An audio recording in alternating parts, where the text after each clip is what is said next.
စစ်ပွဲဆိုတာသွေးချောင်းစည်းခြင်းနဲ့တိတ်ဆုံးခြင်းတွေပဲလားဒါမှမဟုတ်အမောင်တို့ထဲမှာတောက်ပနေတဲ့ခြေတဝင်းလိုလူသားချင်းစာနာမှုတွေရှိနေနိုင်သလား1942ခုနှစ်ပိုလန်နိုင်ငံဝါဆောမြို့နာဇီဂျာမနီတွေရဲ့ဖိနှိပ်မှုအောက်မှာဂျူးလူမျိုးတွေဟာနေ့စဉ်နဲ့အမျှသေမင်းနဲ့ရင်ဆိုင်နေရပါတယ်ဒါပေမဲ့အဲ့ဒီအချိန်မှာအမျိုးသမီးတစ်ယောက်ကကမ္ဘာသမိုင်းမှာအန်ဒီအရှိဆုံးလျှို့ဝှက်စစ်စင်ရေးတစ်ခုကိုတဦးတည်းစတင်ခဲ့ပါတယ်သူမရဲ့လက်နက်ကတော့တနက်မဟုတ်ပါဘူးဖန်မလင်းအလွတ်လေးတွေပဲဖြစ်ပါတယ်ဝါဆောမြို့ရဲ့ဂျူးရက်ကွက်ဟာတကယ့်ကိုငရေကန်တစ်ခုလိုပါပဲလူပေါင်း4သိန်းကျော်ကိုတင်းငယ်တဲ့နေမြေလေးထဲမှာပိတ်လောင်ထားပြီးအစာရေစာဖျက်တောက်ထားပါတယ်အဲ့ဒီနေရာကိုလူမှုဝန်ထမ်းတယောက်အဖြစ်နဲ့ဝင်ရောက်ခွင့်ရခဲ့သူကတော့အရီနာဆန်ဒလာပါအရီနာဟာကူးစက်ရောဂါစစ်ဆေးဖို့ဆိုတဲ့အကြောင်းပြချက်နဲ့ဂျူးရက်ကွက်ထဲကိုနေ့တိုင်းဝင်ခဲ့ပါတယ်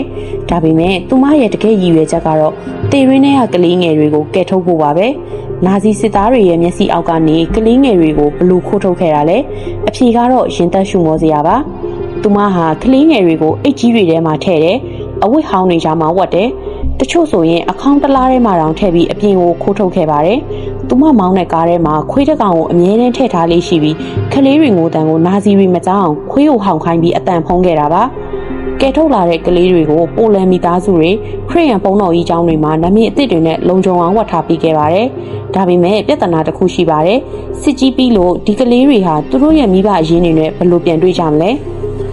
ဒါကြောင့်အရီနာဟာကလေးတွေရဲ့မိဘအမည်နဲ့သူတို့အခုရောက်နေတဲ့လိပ်စာတွေကိုစာရွက်လေးတွေထဲမှာတိကျရေးမှတ်ထားခဲ့ပါတယ်။အဲ့ဒီစာရွက်တွေကိုဖန်ပလင်းနဲ့ထည့်ပြီးသူမရဲ့အိမ်ကြီးချင်းခြံထဲကပန်းသီးပင်အောက်မှာလှစ်ဝက်မြုပ်နှံခဲ့ပါတယ်။အဲ့ဒီပလင်းတွေထဲမှာအသက်ပေါင်း2500ကျော်ရဲ့မျိုးရိုးဗီဇနဲ့တမိုင်းကျောင်းတွေကိန်းအောင်နေခဲ့တာပါ။1943ခုနှစ်မှာတော့အရီနာဟာနာဇီတွေရဲ့ဖမ်းဆီးခြင်းကိုခံခဲ့ရပါတယ်။သူမရဲ့ခြေထောက်နှစ်ဖက်စလုံးရိုက်ချုံးခံခဲ့ရပေမဲ့ကလေးတွေရဲ့အချက်အလက်ကိုသူမဟာလုံးဝထုတ်မပြောခဲ့ပါဘူး။သူမဟာတေတံကနေကံကောင်းထောက်မစွာနဲ့လွတ်မြောက်ခဲ့ပြီးစစ်ကြီးပြီးတဲ့နောက်မှာတော့မြုပ်နှံထားတဲ့ပလင်းတွေကိုပြန်ဖော်ပြီးကယ်တင်ခဲ့တဲ့ကလေးတွေကိုသူတို့ရဲ့ဆွေမျိုးတွေနဲ့ပြန်လည်ချိတ်ဆက်ပေးခဲ့ပါတယ်။အရီနာဟာသူမလုပ်ခဲ့တဲ့အလုပ်တွေအတွက်သူရဲကောင်းတစ်ယောက်လို့ဘယ်တော့မှမခံယူခဲ့ပါဘူး။သူမအမြဲပြောလေးရှိတာကတော့ငါဒီထက်ပိုပြီးကယ်တင်နိုင်ခဲ့တဲ့နာတဲ့